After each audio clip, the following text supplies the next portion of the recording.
Καλησπέρα. Σχετικά με την 8η Μάρτη θα τοποθετηθώ στο θέμα 24 και τον ημιμαραθώνιο, καθώς γνωρίζω ότι έχουν ζητήσει και συλλογικότητες να παρευρεθούν και να τοποθετηθούν.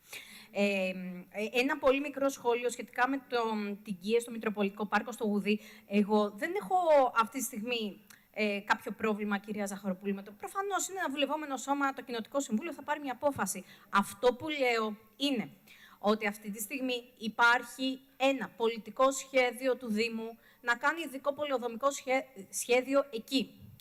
Άρα, αυτή τη στιγμή δεν μπορεί η απόφαση για προέγκριση, που ναι, όντως ορθά γνωμοδότησε η νομική υπηρεσία ότι δύναται το Κοινοτικό Συμβούλιο να δώσει την προέγκριση, όχι ότι οφείλει, ότι δύναται, εάν το αποφασίσει, μπορεί να αποφασίσει και να μην τη δώσει, αλλά δεν μπορεί να βαρύνει μόνο το Κοινοτικό Συμβούλιο μία τόσο μεγάλη πολιτική απόφαση, η οποία μπορεί να ανατρέψει το ειδικό πολεοδομικό σχέδιο. Άρα λέω, και να συμβουλευτούμε λίγο και την νομική υπηρεσία και ενδεχομένως και ο νέος γενικός μας γραμματέας, καλή αρχή, να βοηθήσει σε αυτή τη διαδικασία, ότι αυτό το θέμα πρέπει να έρθει στο Δημοτικό Συμβούλιο και να συζητηθεί, ή πρέπει να έρθει και στο Δημοτικό Συμβούλιο με γνωμοδοτική απόφαση από το Κοινοτικό Συμβούλιο.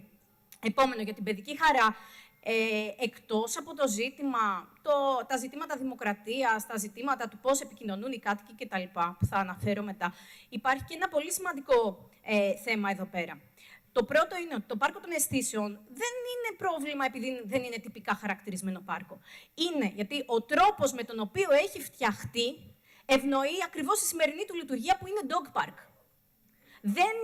Δεν έχει φτιαχτεί στην πραγματικότητα έτσι ώστε να μπορεί να χρησιμοποιηθεί ως χώρος παιχνιδιού και να συντηρείται ως τέτοιος κτλ.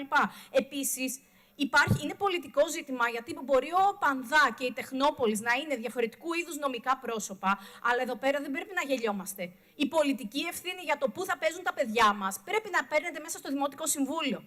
Άρα, όταν η Τεχνόπολη τώρα αυστηροποιεί τα μέτρα για το πώς ήδη τα παιδιά χρησιμοποιούν την Τεχνόπολη και παίζουν μέσα σε αυτή, γιατί εκεί είχαν καταλήξει τα παιδιά, να παίζουν στον έθριο χώρο της Τεχνόπολης και στο μουσείο, αυτό θα πρέπει να το δείτε, κυρία Μπέη, και ας είσαστε πρόεδρος του Πανδάκη, θα πρέπει να το δει και όλη σας η παράταξη, για το πώς θα πάρθει εδώ μια πολιτική απόφαση και η Τεχνόπολη θα κληθεί να την υλοποιήσει, εφόσον το Δημοτικό Συμβούλιο αποφασίσει ότι αυτό πρέπει να γίνει.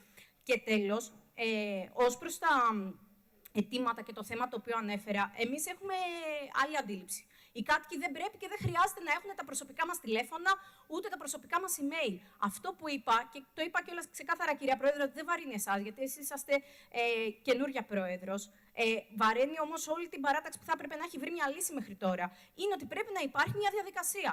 Ο Δήμαρχος στο προηγούμενο Δημοτικό Συμβούλιο κατήγγειλε τους εργαζόμενους του street work που έστειλαν σε όλες τις δημοτικές και τους δημοτικούς συμβούλους το κείμενό τους. Υπάρχει άλλη διαδικασία.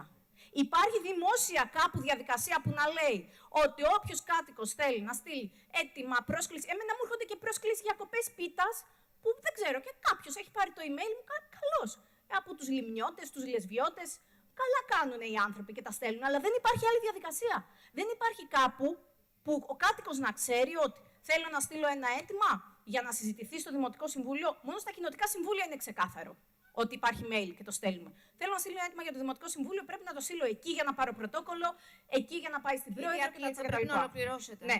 Και ένα τελευταίο. Πολύ γρήγορα όμως. Πολύ μικρό σχόλιο.